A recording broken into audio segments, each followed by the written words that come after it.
yo me pues describo como alguien que es software and hardware enthusiast, entonces me gustan las dos partes. Pero actualmente trabajo en Platzi haciendo producción de contenido educativo. Hace un tiempo lanzamos un satélite de parte de Platzi. Me tocó realizar la estación terrestre, que es hardware. Y es que los chips son un elemento muy único porque junta tres cosas.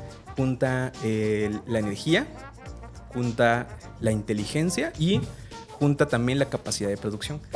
Uno de los grandes retos y por qué no cualquier país puede fabricar chips es porque realmente hay una sola empresa en el mundo que puede fabricar las máquinas necesarias para fabricar los chips. Fabricar chips consume muchísima agua. Wow. Entonces, la mayor parte del país se predice que en los próximos 10 años tenga problemas de agua. Todas estas tecnologías sí hay en México como que gente que está investigando y aprendiendo. El problema es que muchas veces pues, se queda en eso, porque no hay cómo mandar a fabricarlos, no es barato. ¡Échale, mijo!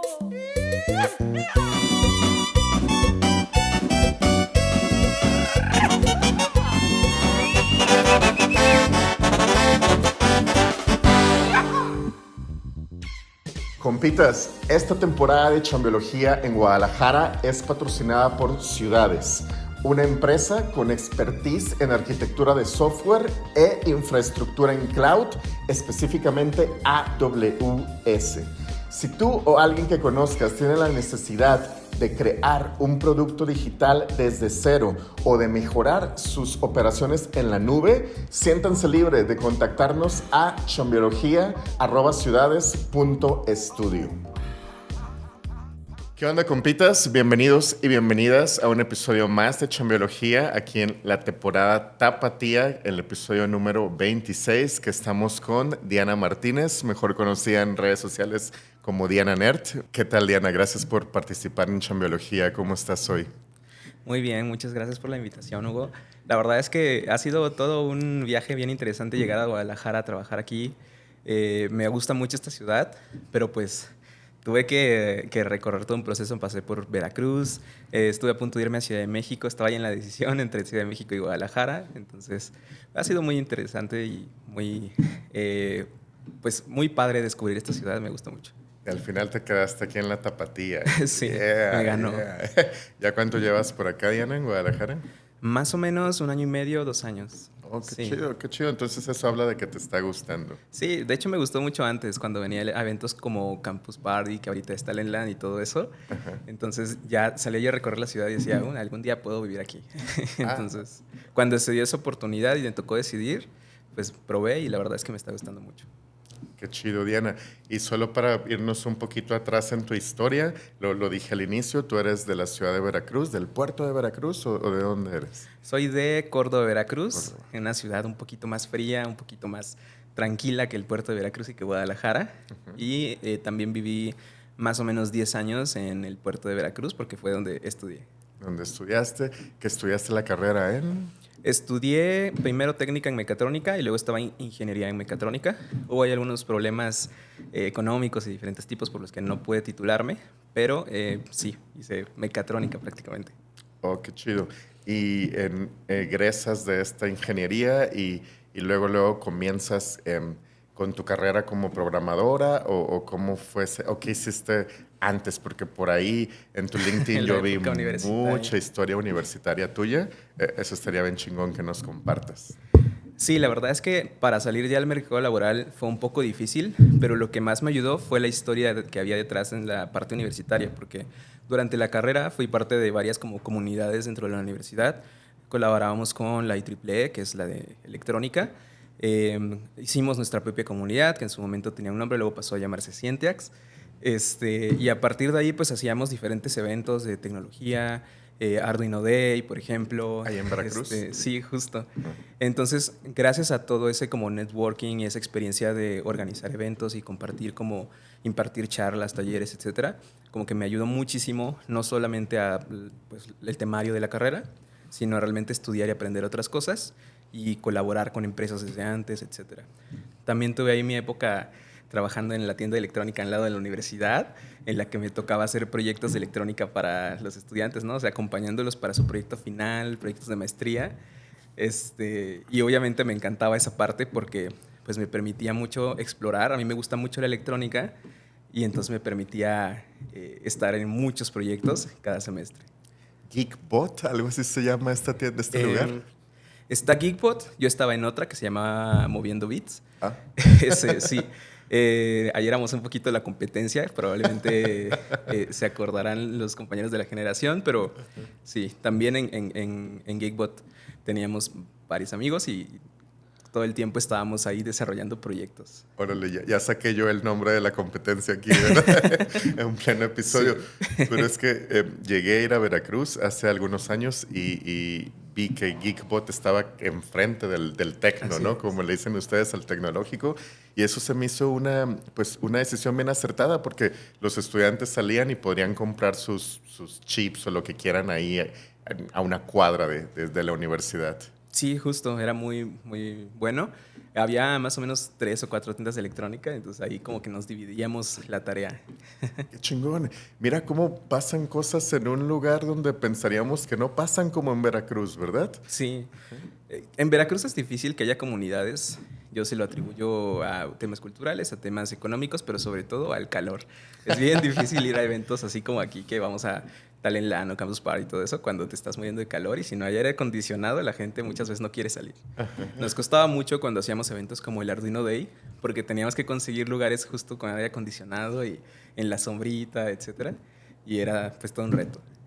Qué chido, Diana. Al día de hoy, ahora que tú ya te has salido de Veracruz, ¿crees que todavía pasen eventos de este estilo en Veracruz? Sí, claro que sí. De hecho, Jimena Cruz, que es la que está organizando desde aquellas épocas los eventos, yo nada más estaba ahí acompañando en algunas cosas, sigue organizando eventos. Ahorita están organizando Google Developer Groups, si no me equivoco, y ya están como en varias ciudades. O sea, esto se logró conectar con ciudades como Jalapa, Córdoba, Orizaba, el puerto de Veracruz, y en general como que el sureste del país no estaba tan activo en este tipo de cosas Ajá.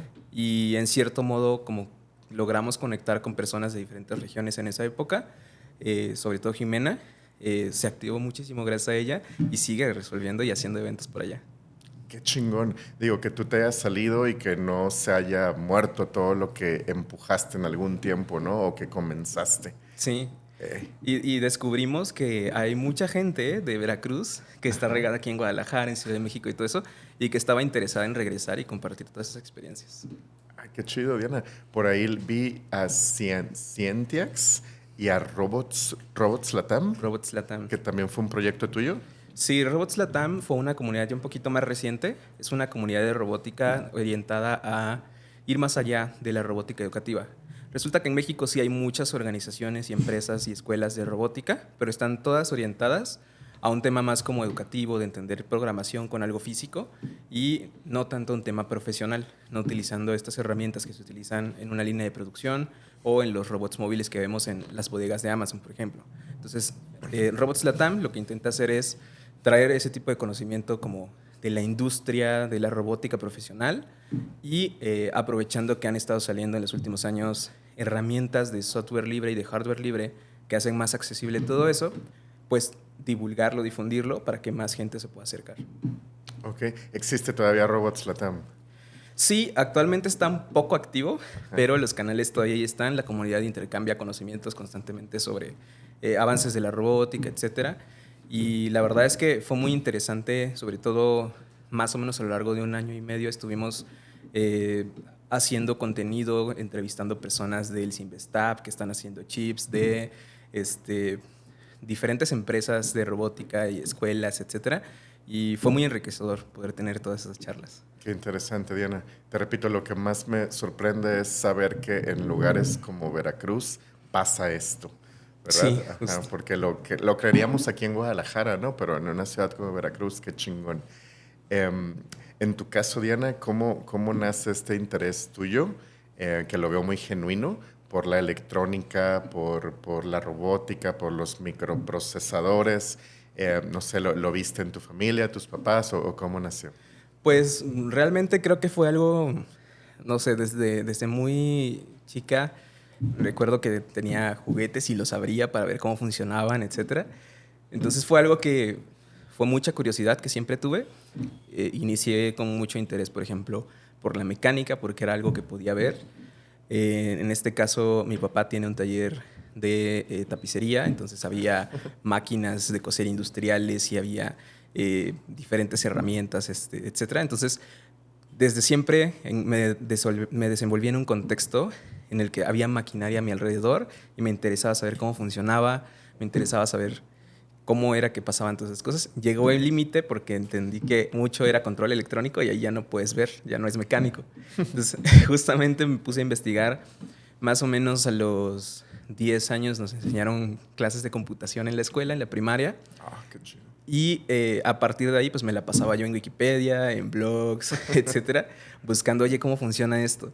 Entonces, siempre hubo ese interés y terminé justamente estudiando mecatrónica y no alguna otra carrera porque siempre quise aprender cómo funcionaban este tipo de cosas, no solo la mecánica, no solo la electrónica, sino como una forma integral. Y actualmente, ya como con la experiencia y los tecnicismos aprendidos, yo creo que todo lo que es computer science aplicado y todo lo que tiene que ver con cómo se conecta todo lo que es computación hasta el mundo físico, me apasiona un montón. Qué chingón, Diana. ¿Al día de hoy aplicas todo este conocimiento en algún proyecto personal o...? Sí, he tenido la oportunidad tanto de hacer proyectos personales como de trabajar. Por ejemplo, en algún momento me tocó trabajar en IoT. Hace un tiempo lanzamos un satélite de parte de Platzi.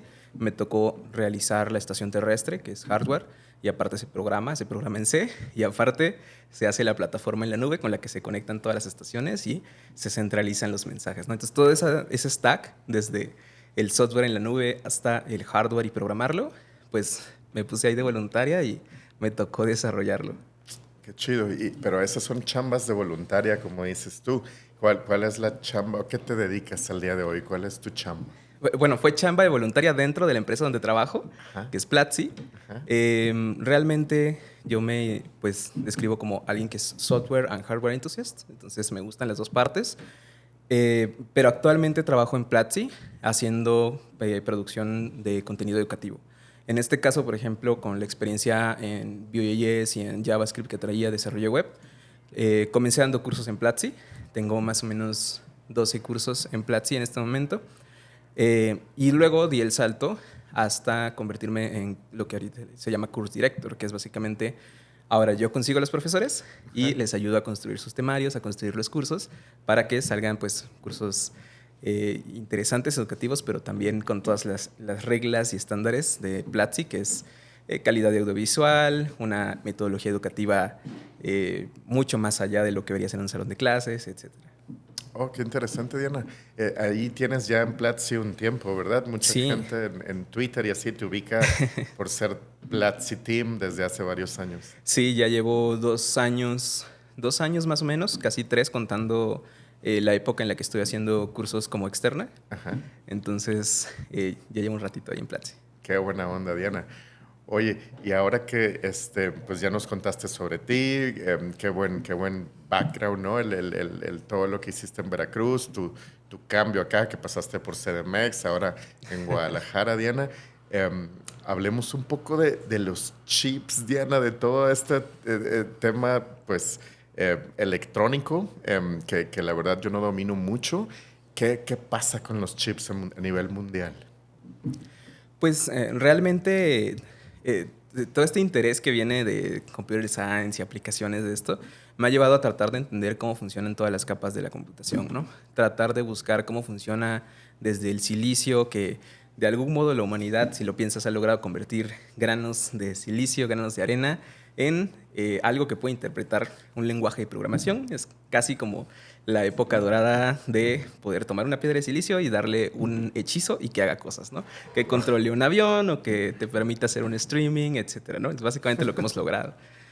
Hasta llegar a la parte de cómo funciona el software, la nube, etcétera, y todas las capas intermedias. Entonces, como en este camino de tratar de aprender todas esas capas, te encuentras cosas bien interesantes. Y una de ellas es cómo cuando la gente se pregunta cómo funciona un chip, hay una historia inmensa detrás. Realmente No hay una sola persona que pueda hacer un chip desde cero. Es toda una industria. Y realmente tiene que ver muchísimo con la historia reciente de la humanidad, tiene que ver muchísimo con cómo funciona el mundo a nivel geopolítico, a nivel económico, etcétera. Y es que desde hace algún tiempo ha venido sucediendo lo que mencionabas, ¿no? Que es la guerra de los chips, que sobre todo están involucrados China, Estados Unidos y Taiwán. Entonces, a quien no lo sepa, a grandes rasgos lo que está pasando es que China por muchos años se convirtió en la fábrica del mundo y empezó a aplicar programas en los que si una empresa estadounidense quería poner su fábrica en China, no podía hacerlo directamente, tenía que poner una subsidiaria china y de ese modo los chinos lograron que todo ese conocimiento que llegaba se quedara en China y se enseñara y se transmitiera en China. Así fue como pasamos de productos chinos de mala calidad a productos chinos que hoy pueden competir con productos internacionales, ¿no? Entonces, a partir de ahí, China crece su capacidad de realizar tecnología, realizar chips, etcétera, y llega el punto en el que está muy cerca de alcanzar a Estados Unidos en la producción de tecnologías clave, estratégicas a nivel geopolítico, a nivel militar, como lo son los chips de menos nanómetros, ¿no? ¿Qué sucede? Que Taiwán es la empresa, la fábrica del mundo de chips. En este caso, la mayoría del negocio de chips de última generación, algo así como el 80 y tantos % del mercado, se fabrican ahí. Y eso significa que ese es territorio estratégico. Pero ¿qué pasa? Que Taiwán siempre ha sido reclamado como parte de China. Entonces China quiere retomar el control de Taiwán y así hacerse también de la producción de chips del mundo. Y por otro lado, Estados Unidos pues, no puede permitir eso, porque sería permitir algo estratégico pues, en contra de sus propios intereses, ¿no? Entonces, se ha vuelto todo un tema bien interesante y entonces la gente se pregunta, ¿por qué es tan importante los chips? O sea, ¿por qué no están compitiendo en energías renovables o en coches o en alguna otra tecnología? Y es que los chips son un elemento muy único porque junta tres cosas. Junta la energía, junta la inteligencia de un país, o sea, todo lo que tiene que ver con manejo de información masivamente, etcétera, y junta también la capacidad de producción. Entonces, si tú tienes un país, digamos, al fin y al cabo, la economía es guerra y la guerra es economía. Si tú tienes dos países que entran en conflicto, la razón por la que muchas veces no se llega a conflicto actualmente y las guerras son más económicas, que es lo que está pasando en ese caso, es que se miden las fuerzas antes. Tú puedes predecir, si tú pusieras 10 soldados de cada equipo, por la calidad de sus armas, por el consumo energético, por la cantidad de recursos que consumen a lo mejor en alimentos, etcétera, ¿quién va a ganar? Tú puedes predecirlo. Esto se viene viendo desde la Primera y Segunda Guerras, que la energía ha sido clave en eso, porque los países que tienen una mayor eficiencia energética o más, en el caso de la Primera Guerra Mundial, por ejemplo, el factor decisivo fue el petróleo y por eso fue tan importante en México y en otros países. ¿Por qué? Porque los ingleses podían crear su armada ya no a partir de veleros, sino a partir de buques impulsados por combustibles. Entonces, eso les da una ventaja estratégica. En el caso, por ejemplo, de los chips, eso también aplica en dos sentidos, lo energético y lo de inteligencia. Los chips te permiten realizar cómputos para que un humano no los tenga que hacer, pero además te permiten hacerlo en tiempo récord, en nanosegundos. Haces el trabajo que una persona le podría tomar toda una vida de calcular, ¿no? Entonces, cuando llegas a ese límite, te das cuenta de que de repente ya no necesitas lanzar una bola de cañón y ajustar ahí un poquito la puntería y esperar a que caiga en el lugar. Te das cuenta que ya puedes hacer misiles balísticos transatlánticos que gracias a su chip pueden ser guiados incluso vía satélite o por otros medios y llegar a un punto con un margen de error de menos de 1 kilómetro o menos de 100 metros y dar en el punto, ¿no? Entonces, todas esas cosas afectan la probabilidad de ganar o perder una batalla. Entonces, cuando los países piensan en chips, al menos estos países que tienen mucho interés en esto, lo que están pensando es quién tiene más recursos y quién los tiene mejor diseñados estratégicamente para poder disponer de ellos en cualquier momento. supongamos, la industria automotriz de un país, en caso de que hubiera guerra en ese país, siempre hay digamos, un factor de qué tan rápido podrían reconvertir esa industria para a lo mejor generar armamento o transporte militar, ¿no? Y esto importa porque entonces la guerra se convierte en guerra económica. Ya no es lo que pasa en el campo de batalla, sino todo lo que manejas antes para que en caso de llegar a ese extremo se pueda predecir mejor quién va a ganar. Y los chips, en este caso los de menos nanómetros, lo que te permiten hacer es gastar menos energía para más poder de cómputo. Ese es el resumen. Cuando un chip de nueva generación es fabricado, generalmente es unas varias X de veces más rápido o más potente en poder de cómputo, ocupa menos materia prima, en este caso silicio, y menos energía. Entonces, donde antes conectabas un solo procesador, ahora puedes conectar 3. Y si vamos al tema de los países, eso significa que si tienen una reserva de petróleo con la que generan su electricidad limitada, con esa misma reserva de energía, ahora pueden hacer el triple de cómputo, ¿no? O 10 veces más cómputo. Esa es la importancia de por qué Estados Unidos, China y otros países están tan interesados en este tipo de tecnología como son los chips. Porque los chips, ese es el tema de la energía, ¿no? Puedes hacer más con menos. Ahora, ¿por qué quieres hacer más? ¿Qué es ese más que quieres hacer? Es la inteligencia. ¿Por qué? Porque este supercómputo te permite hacer predicciones de simular cómo sería una batalla en la vida real. Predicciones de todo lo que tiene que ver con a lo mejor simulación de temas de física. Hay, por ejemplo, actualmente mucho avance en simulación de moléculas, en las que ya no tienes que hacer un laboratorio inmenso y tratar de crear físicamente cada combinación de moléculas. Puedes poner una supercomputadora a tratar de simular todas las posibilidades. Lo va a hacer mucho más rápido, con menos recursos, aunque parezcan muy caras.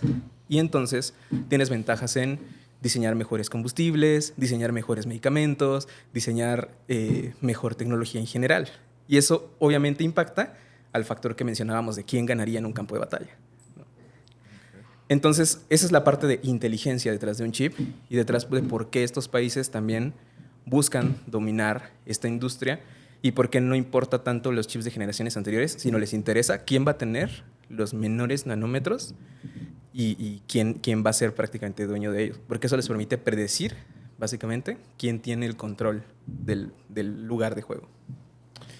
Qué interesante todo lo que acabas de comentar, Diana, y ahora sí que creo haberte entendido todo, digo, a pesar de ser un tema que no domino, pero estoy seguro que gente que aquí nos está escuchando se ha de haber quedado también con muchas dudas y porque no es un tema que comúnmente hablemos, ¿no? Entre la gente normal, cuando salimos me refiero a gente normal, a gente no ingeniera, pues, claro, que cuando salimos a cotorrear y eso no es que, vamos a hablar de chips, ¿no? Entonces, pero los usamos en nuestra vida diaria. Por ejemplo, nuestro celular trae chips. Para irnos un poquito atrás, Diana, ¿tienes el dato, por ejemplo, de cuándo se inventaron los chips? La línea es delgada porque hubo varios avances, pero por ahí del 60, Robert Noyce, si no me equivoco, fue la primera persona en hacer un circuito integrado. ¿Qué significa esto? En un solo elemento de silicio logró poner un transistor o dos transistores que se conectaban entre sí, ¿no? Entonces se crea el concepto de chip porque en una sola chip oblea de silicio se pueden poner varios elementos electrónicos. Se ganó el Nobel por eso, si no me equivoco. Y a partir de ahí hubo varios avances como que también fueron claves, entre ellos la invención de los transistores modernos que utilizamos, que son los CMOS, y un montón de cosas que también ganaron premios para llegar al día de hoy. Sin embargo, es un poco ambiguo, porque por ahí siempre hay alguien que descubrió al mismo tiempo, cosas así en la historia de la ciencia. Y bueno, es más o menos el origen. También es algo importante de hablar, ese tema de que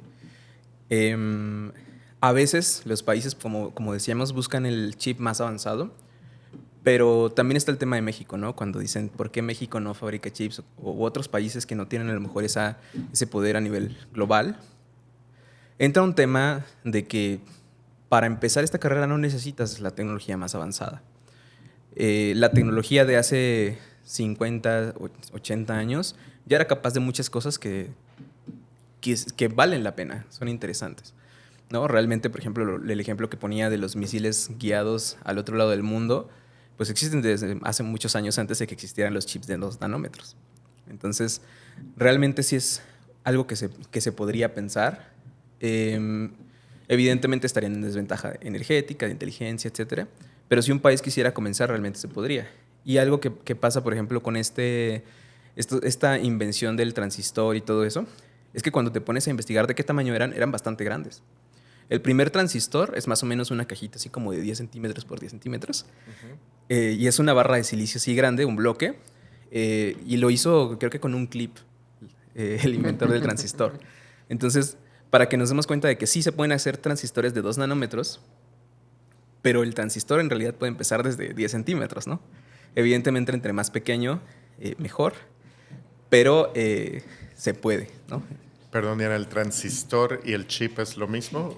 Bueno, aquí sucede que los chips son conjuntos de transistores, en resumen. Entonces, Qué buen concepto. El transistor es como esta válvula electrónica que permite pasar o no electricidad. Ajá. Y lo más interesante de esto es que combinando varios transistores puedes realizar operaciones matemáticas o lógicas que te permiten entonces tener un chip al que le puedes programar cosas. En este caso, por ejemplo, puedes programar un chip para ser el procesador de tu teléfono, ¿no? Y que tenga todas las aplicaciones, etcétera. Pero hay muchos casos de uso, tu microondas, muchas herramientas que utilizamos que hoy en día son electrónicas, todos los electrodomésticos casi siempre traen un chip, incluso si no lo notas. Un refrigerador puede parecer que no lo trae, pero realmente si estás controlando la temperatura del refrigerador, seguramente trae un chip adentro, ¿no? Entonces, están en todos lados y a veces no lo vemos. Algunos carros, ni siquiera los carros eléctricos, los carros normales, pueden tener más de 500 chips a lo largo de toda su estructura, entre sensores, entre los que controlan cosas como sistemas eléctricos, sistemas mecánicos, combustible, etcétera, pueden tener muchísimos chips. Interesantísimo. Ahora ya me quedó claro. Entonces, un chip es un conjunto de transistores programables, ¿verdad? Sí. Wow. Diana, y siguiendo con este tema, dices que el primer chip o el primer transistor fue como de 10 centímetros. Al día de hoy, tengo entendido que este término que mencionas, nanómetros, es que una milésima parte de centímetro, algo así. Si no me equivoco, nanómetro es una millonésima parte. ¡Wow! Sí. Entonces quiere decir que hay chips así que los tendríamos que ver con lupa, con... Sí. De hecho, uno de los grandes retos y por qué no cualquier país puede fabricar chips es porque realmente hay una sola empresa en el mundo que puede fabricar las máquinas necesarias para fabricar los chips. Y es una empresa que invirtió millones de dólares y como 20 años de investigación para poder lograrlo. Porque son elementos tan pequeños que para validar si están bien fabricados, pero también para fabricarlos necesitas una precisión altísima en la que ya prácticamente estás trabajando al nivel de un par de átomos. Entonces, realmente es muy difícil hacer ese tipo de chips y cuesta millones una máquina de esas y tarda años en fabricarse. Entonces, realmente es complicado, por ejemplo, para una persona de pie que dice, oye, ¿yo cómo puedo fabricar un chip? Tratar de aspirar a eso, porque incluso en la industria, como todo es como por lotes de mayoreo, si tú quisieras fabricar un chip, seguramente te acercas a una de estas empresas gigantes y te van a decir, no, pues necesito producir 100,000 unidades para que para mí valga la pena fabricarte algo, ¿no? Entonces, justo es un tema también económico, porque es muy, muy difícil fabricar estos chips. Qué interesante. Y como decías, entonces los países líderes fabricantes de chips a nivel mundial es Estados Unidos, China y Taiwán. Sí, China no ha alcanzado estos últimos nanómetros como de la última frontera, pero sí son capaces de producir la generación anterior. Entonces, y lo hicieron de una forma muy curiosa. Tienen máquinas que no son para producir chips de esa calidad, pero las lograron modificar para que entre varias pasadas, es como una impresora. Imagínate que tuvieras una impresora que tiene baja resolución, pero logras como combinar para que en varias pasadas te dé mejor resolución, ¿no? Okay. Entonces hicieron modificaciones a sus máquinas y se adelantaron por como 10 años a lo que Estados Unidos esperaba que tuvieran de tecnología. Y por ejemplo, los Huawei, si no me equivoco, ya están utilizando esos chips fabricados con esa tecnología y Realmente pues consiguieron algo que los analistas pensaban que no se iba a conseguir en poco tiempo por ese hack. Wow, Sí. súper interesante ese hack. Diana, en México no fabricamos chips, ¿verdad? Sí y no. En México no fabricamos chips masivamente. No tenemos, por ejemplo, una empresa así como la de Taiwán que se dedica a fabricarle al resto del mundo, pero sí tenemos fabricación como de laboratorio para investigación, etcétera. Sin embargo, aún así, en muchos experimentos se manda a fabricar a otros lados por tema de precios, etcétera. Lo que sí tenemos es diseño. La industria del diseño de chips y desarrollo de chips se divide justamente en esas dos partes. Eh, por ejemplo, en Taiwán se fabrican la mayoría de los chips, pero realmente ellos no diseñan todos esos chips, los diseñan otras empresas. En el caso de Samsung, por ejemplo, diseña sus chips y en el caso de Apple, por ejemplo, diseña sus chips y luego los pueden mandar a Taiwán para que se fabriquen allá. Lo mismo pasa en México para investigación, por ejemplo. Tienen alianzas con empresas como Intel, en las que aquí los estudiantes de maestría o de posgrado pueden diseñar un chip y mandar a fabricarlo.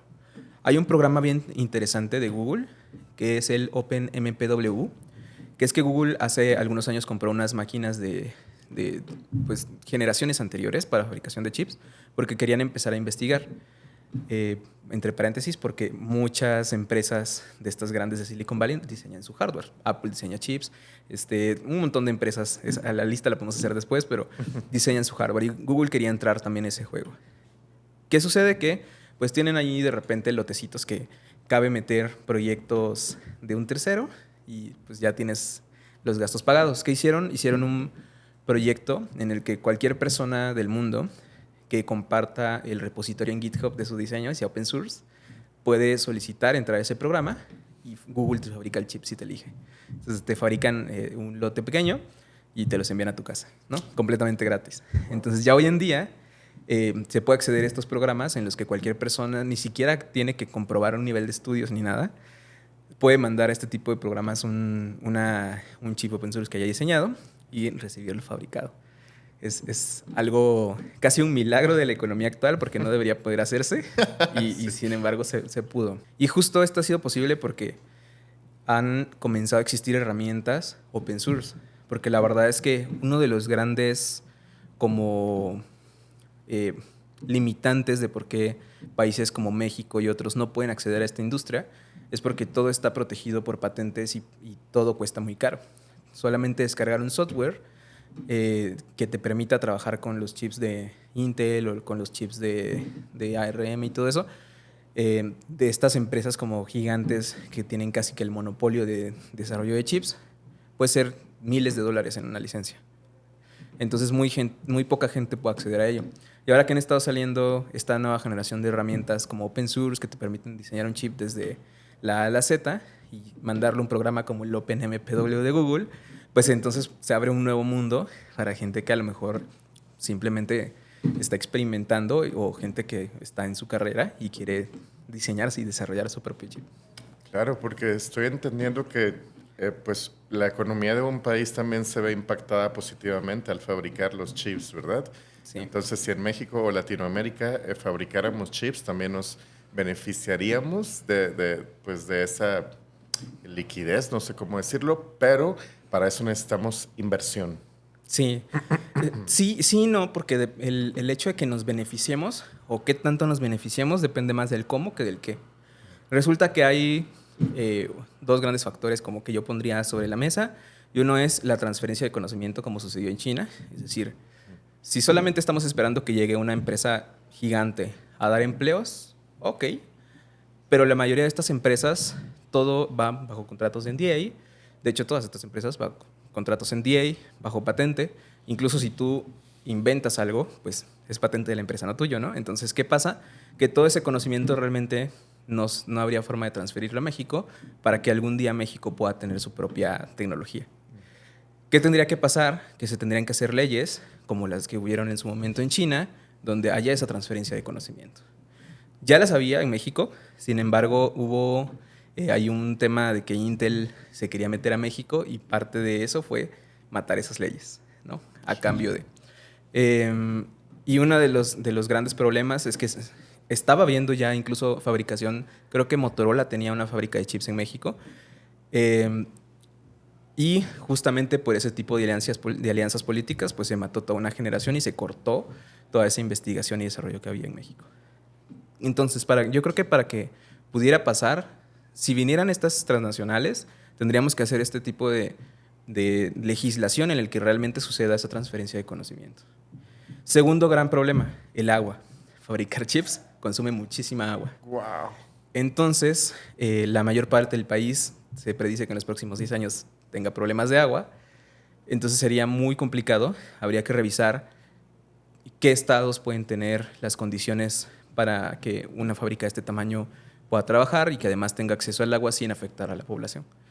Una propuesta que se utiliza mucho es la de poner una desalinizadora específica para la fábrica, que se les incluya, como que ellos la tienen que poner. Podría ser.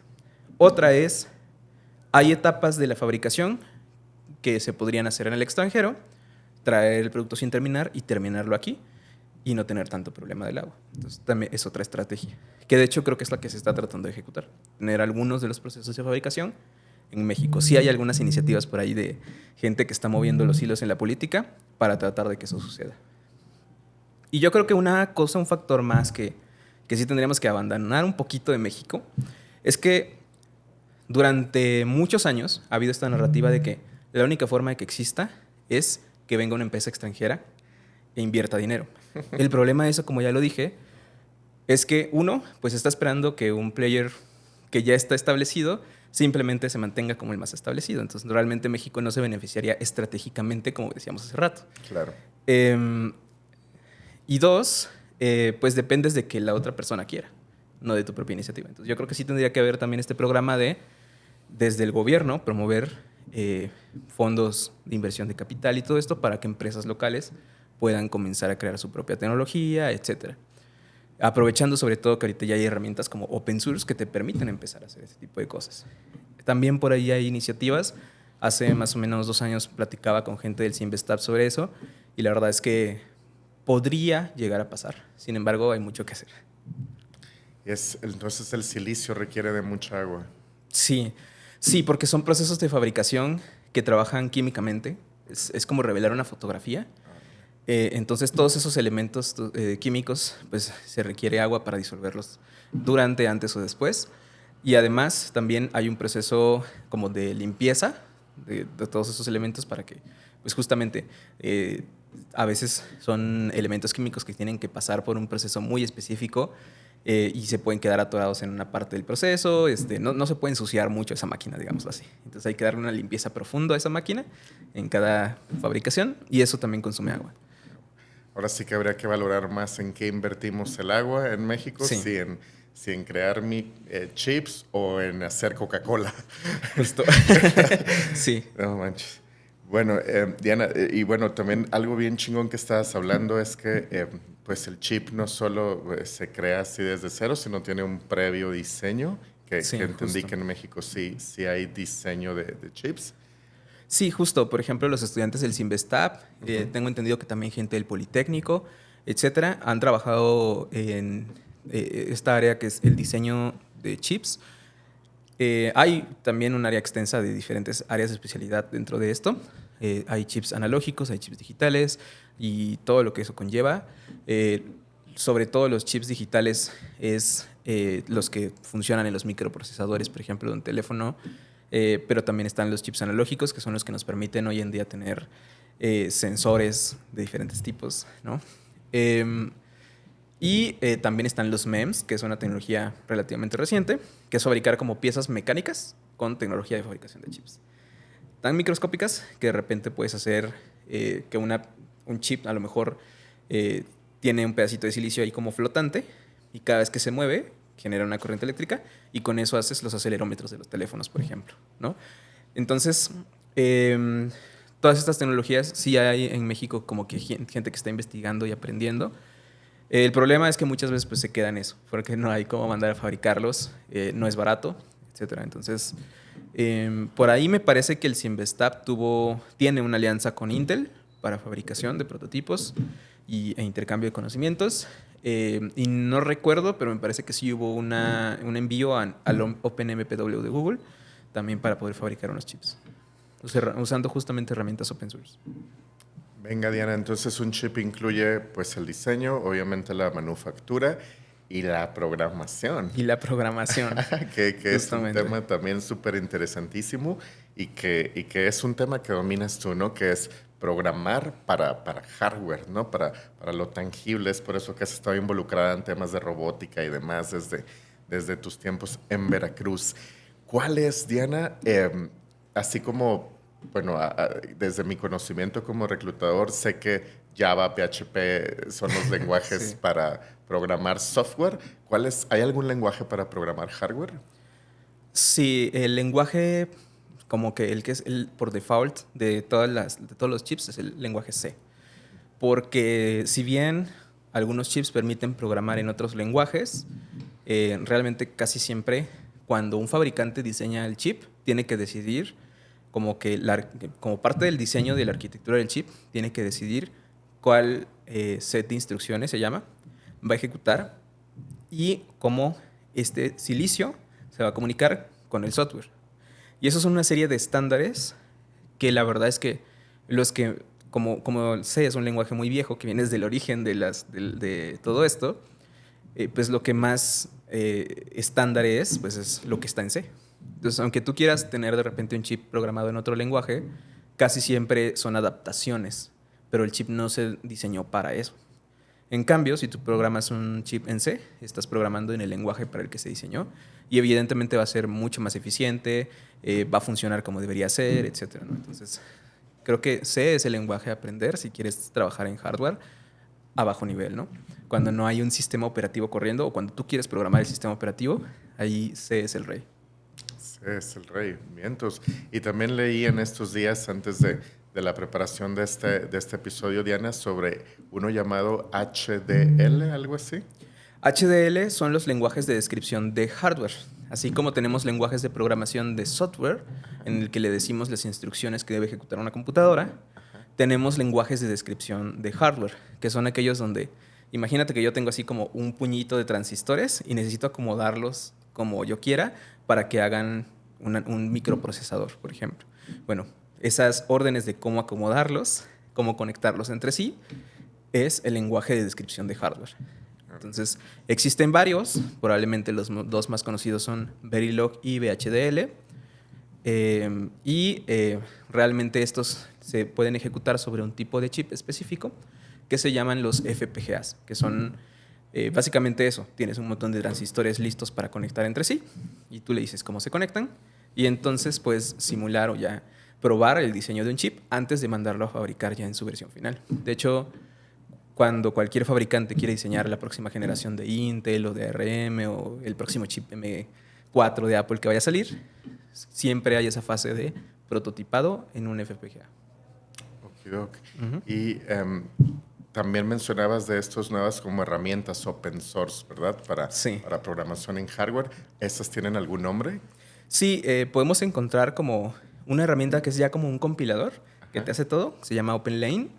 Es un proyecto de muchas comunidades de open source y también en colaboración, por ejemplo, con Google, etcétera, que han hecho como un montón de pequeños proyectos de open source, lo tomaron y lo empaquetaron y le pusieron una forma como muy fácil, relativamente fácil de usarlo, en la que solo pones el lenguaje de descripción de hardware, el código que describe el hardware, le das compilar y del otro lado ya tienes la imagen lista para imprimir en el chip.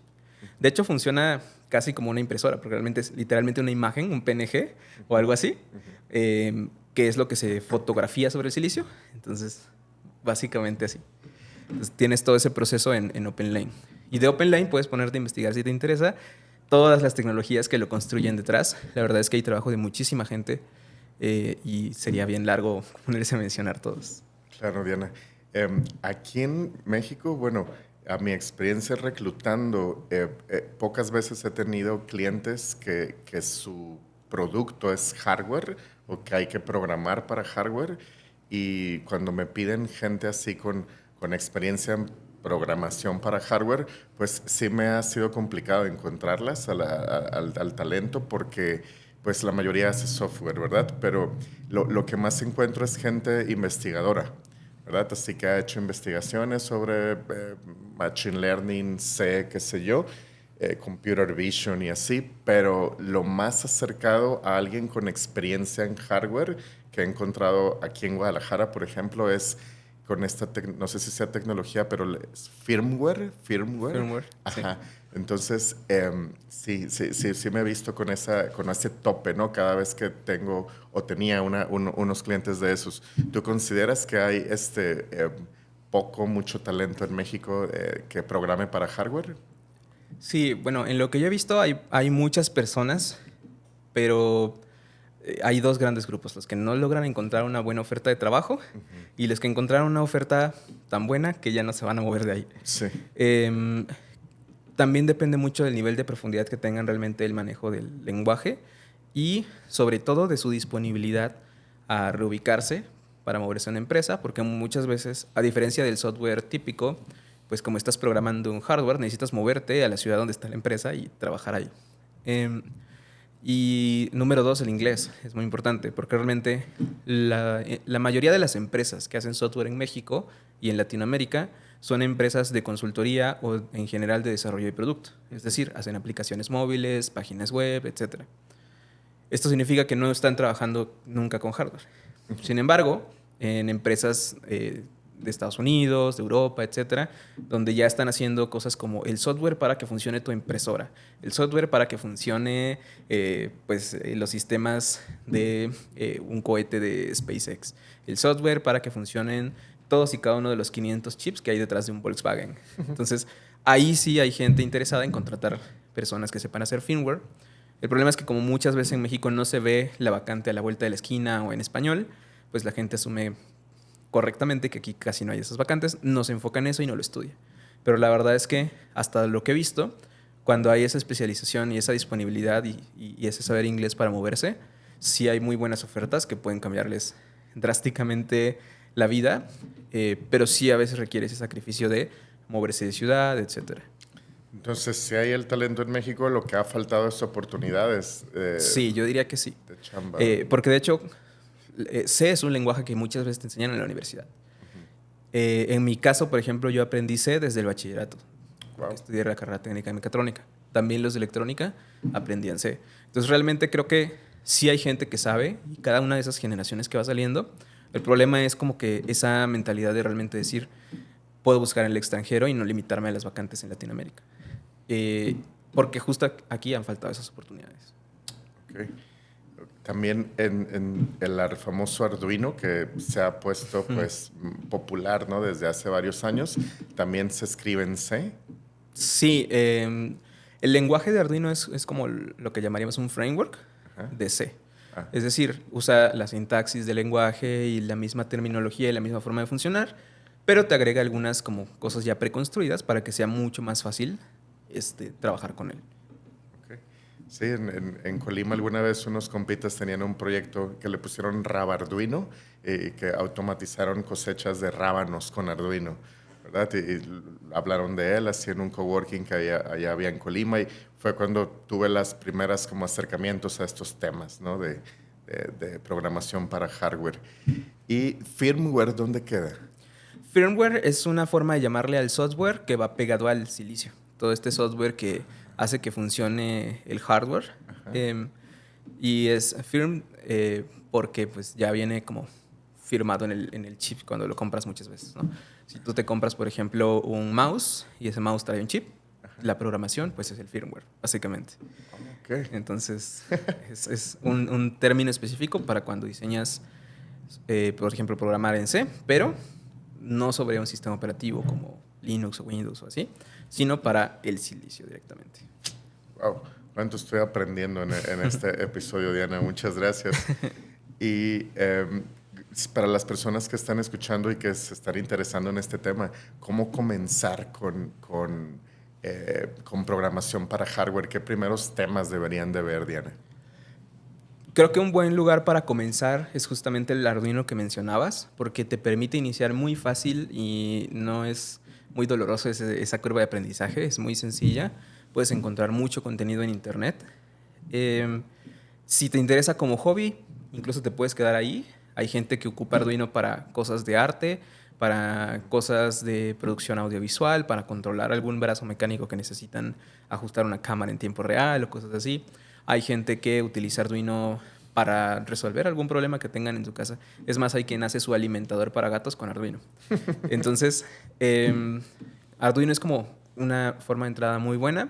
Ya si quisieran profesionalizarse, dedicarse como a desarrollar firmware, probablemente les diría, pues Arduino es una buena entrada, pero no te quedes ahí. Entiende todo este mundo de cuáles son los diferentes chips, cómo se programan, aprende C y desde ahí en adelante. Ok. Y una vez que vamos a decir que alguien quiere aprender a programar para hardware, no solo por hobby o para automatizar algo en su casa, sino para la vida laboral, ¿en dónde crees que sean las mejores oportunidades aquí en México para trabajar en hardware? Hay varias empresas, sobre todo aquellas que se dedican a la manufactura de dispositivos. Dependerá, es que a veces hay algunas como vacantes, pero pues se llenan rápido y no siempre, no es tan común. Pero aquellas empresas que se dedican a lo mejor a hacer software para bajo nivel podrían ser maquiladoras de equipos electrónicos, que aquí en México hay. A veces hay equipos de diseño, por ejemplo, de, no sé, Volkswagen, que sí se dedican un poquito a aportar en esa parte. A veces empresas independientes, por ejemplo, creo que conoces Electronic Arts, que ellos se dedican a hacer open hardware y todo el tiempo están buscando gente que haga open hardware desde el diseño de la tarjeta electrónica, la programación del firmware, etcétera. Entonces, creo que son ese tipo de empresas las que te pueden contratar aquí en México. Entonces Aguascalientes podría Aguascalientes. ser Sí. una buena ciudad, ¿no? en la cual moverse para Sí. este tema.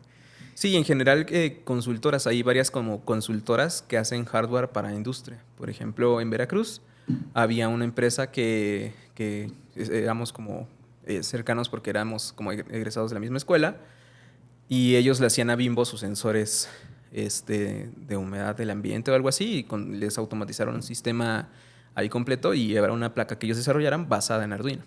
Entonces, ese tipo como de consultoría extra de fuera de la empresa que les ofrecen como automatización, pero de calidad nacional y esas cosas también se pueden encontrar.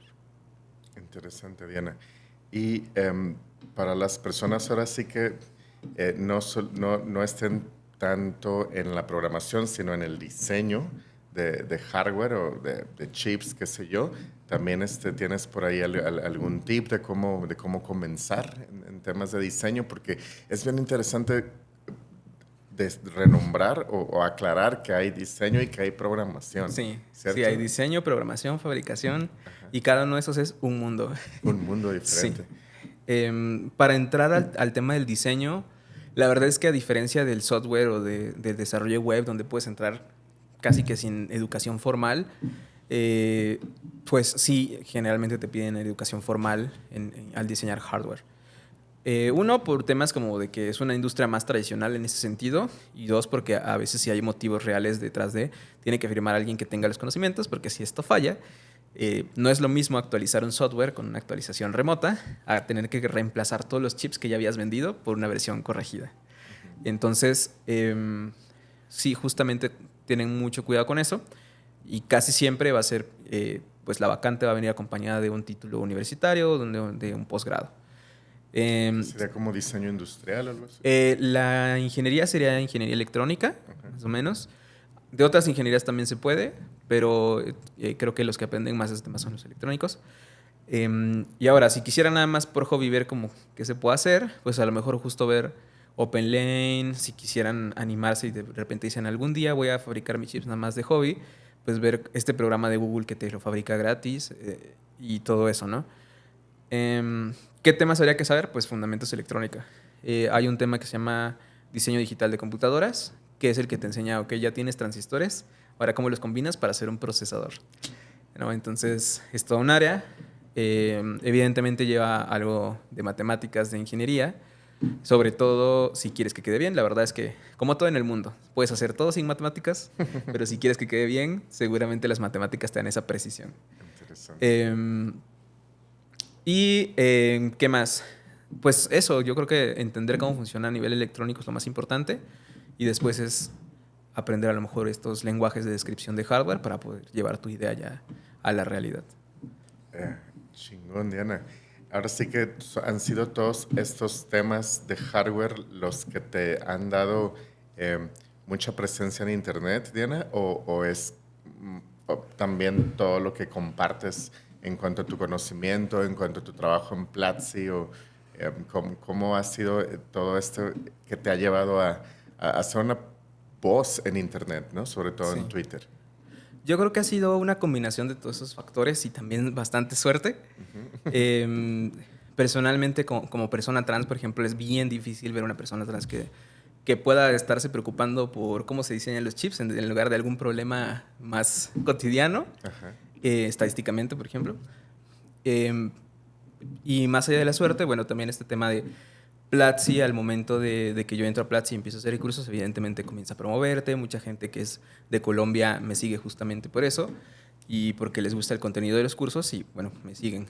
Pero también una muy buena parte, creo que como el 60% de esa gente, sí ha llegado por estos hilos de tecnología que comparto de cualquier tipo, a veces sobre ciberseguridad, a veces de hardware, a veces son algunos insights ahí de cómo entiendo a la industria, etcétera. Entonces, creo que ha sido más por eso.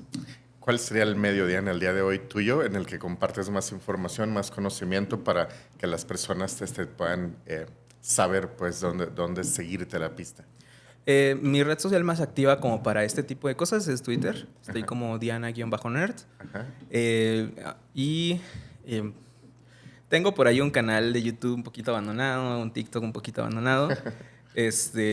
Veamos si a lo largo del año se pueden reactivar estas cuentas, también el Instagram. Pero yo creo que sí es justamente el Twitter. Y yo creo que tal vez un poquito más seguro, pero un poquito temas más profesionales, LinkedIn, en estos próximos meses. Sobre todo mis enlaces están en mi perfil de Twitter. Ahí está mi página con todos los enlaces que tengo. A veces ofrezco llamadas como de mentorías por medio de ese mismo enlace. Y también ahí pueden encontrar todos mis cursos en Platzi. Seguramente si van a un evento de Platzi, ahí esté, como las PlatziConf y todo eso. Ajá. Entonces ahí también me pueden encontrar. Específicamente de Platzi, pues también les recomiendo realizar mis cursos. La verdad es que vean los reviews y si ustedes confían, pues adelante. Qué buen punto. Sí. Que la mayoría de tus cursos son acerca de qué temas. Tengo sobre todo tres temas, unos cursos de C++, que fueron con los que empecé, varios cursos, la mayoría son de Vue.js y del ecosistema de Vue.js para desarrollo web, y un par que fueron del proyecto del satélite, donde se incluyen justamente un par de cursos de un chip que se llama ESP32, que es algo así como una alternativa a Arduino. Y se los recomiendo mucho si quieren empezar en hardware, porque de hecho el primero de esos cursos, que es platzi.com/ESP32, les explica como todo un panorama de cómo comenzar en este mundo de la electrónica. Así que si les gusta, Qué chido. pueden por ahí hacer ese curso. Qué chingón, Diana. Pues la neta que gracias por todo esto que nos compartiste. En lo personal ha sido un episodio en el que yo siento que aprendí, ¿verdad? Porque pues, ajá, es un tema bien ajeno a mí. Y mira, ahora estamos aquí presentes en este súper interesante episodio. Muchas gracias otra vez, Diana, por la participación. Y pues no está clarísimo que donde te podemos encontrar o que tu brand en redes sociales es Diana Nerd. Así es. ¿Verdad? Muchas gracias. Bueno, muchas gracias a ti y a las personas que llegaron también hasta el minuto de este episodio. Muchas gracias por estar aquí. Estoy seguro que aprendieron también un chorro sobre electrónica, chips y demás temas que compartió Diana. Y nos estaremos viendo en la próxima quincena. Muchas gracias. Bien interesante esta charla. Oye. Siento que de repente me extiendo.